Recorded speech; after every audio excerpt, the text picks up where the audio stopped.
One of the big goals is that I was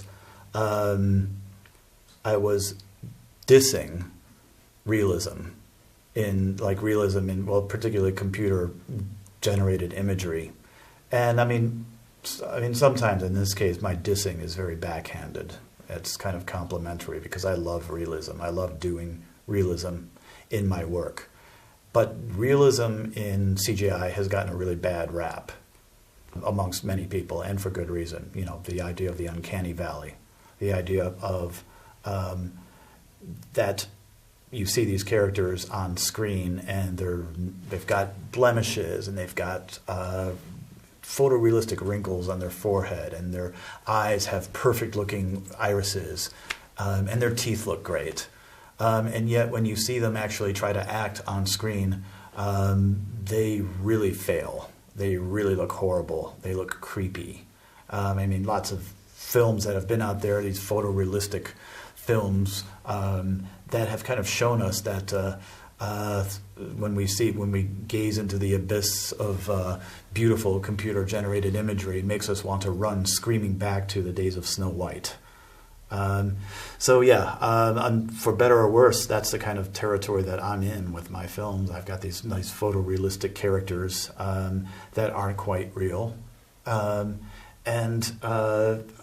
exposing myself and my characters in my films to this kind of bad perception.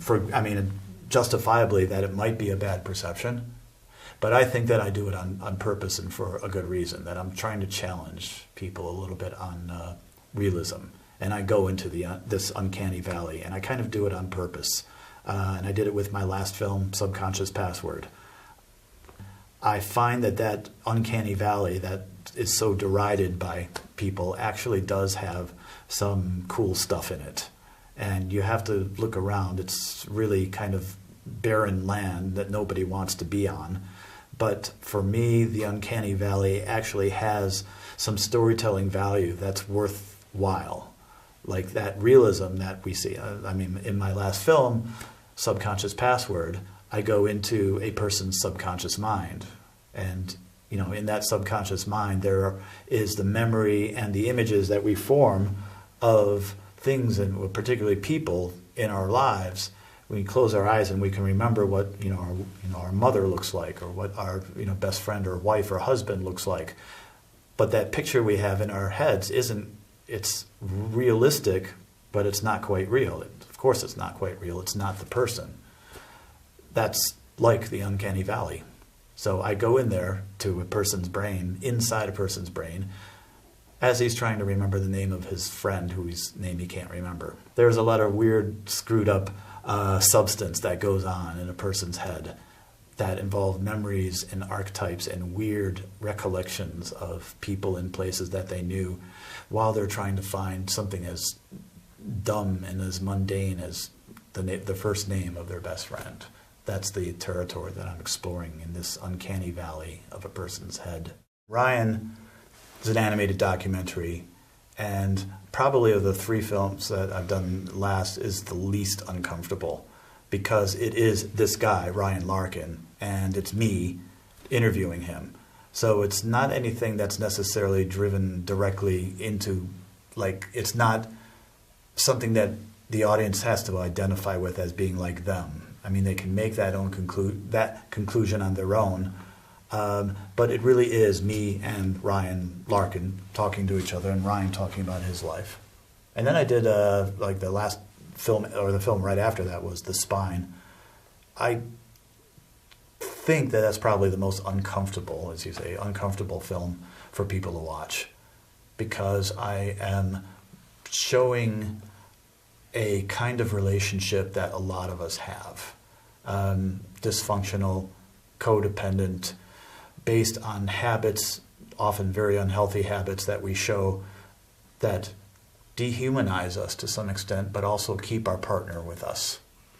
And that's what happens in The Spine. And it's kind of a tragic story, but it has, when I was doing the story and doing the film, I wasn't considering it tragic or purely tragic. It's also beautiful that there is something about the sacrifice that we make to our loved ones that it's a sacrifice of compromising us as individuals, or as I said, dehumanizing us to some extent as individuals, but turns us into to characters that are in service. And that could be in a perverse way, like in a marriage where the two people are tied together in a way that doesn't quite work or is unhealthy or unsavory. But there's something beautiful about that too. And that conflict, I think, makes people really uncomfortable. And it makes me uncomfortable when I watch it. But I think there's something of value there, something that in that uncomfortableness, that the audience hopefully gets some insight about, themselves. I got a lot of flack for that film when it first came out. It was rejected in droves from festivals, and I got hate mail I've never gotten hate mail like you son of a bitch for making this awful. What is this?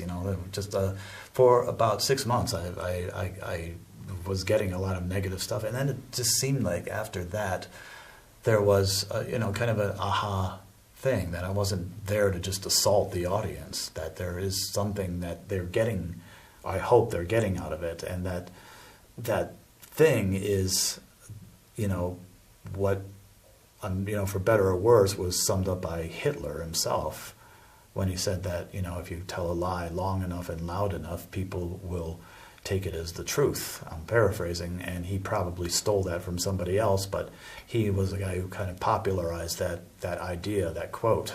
And it's true.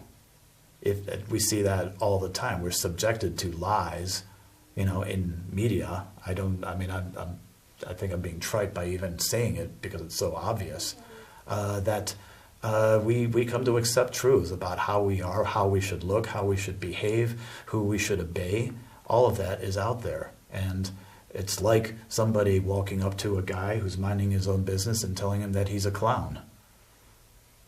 The clown part makes it absurd, and the clown part makes it uncomfortable, and it makes it this kind of relentless, torture session. But it's funny. It's weirdly funny, and it's so removed. I mean, we're not actually told we're clowns.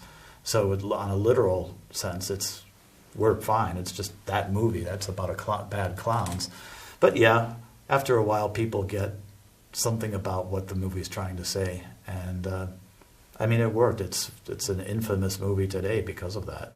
I have always made my films with a lot of, almost maybe too much, respect for my audience.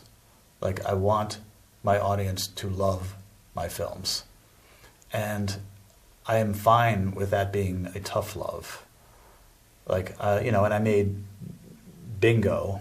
I kind of knew that there would be a lot of negativity about it, because it's kind of, on one level, it's a fairly unpleasant film.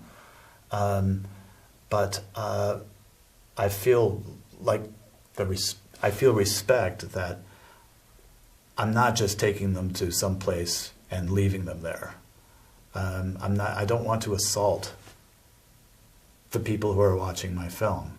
I want them to come out of that being perhaps hit, but not feeling like they were assaulted. Like that the hit was there for a reason that brings them back and helps them. That makes people, realize things that they didn't before. At least, like a film like The Spine.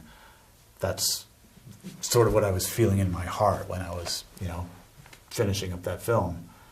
And I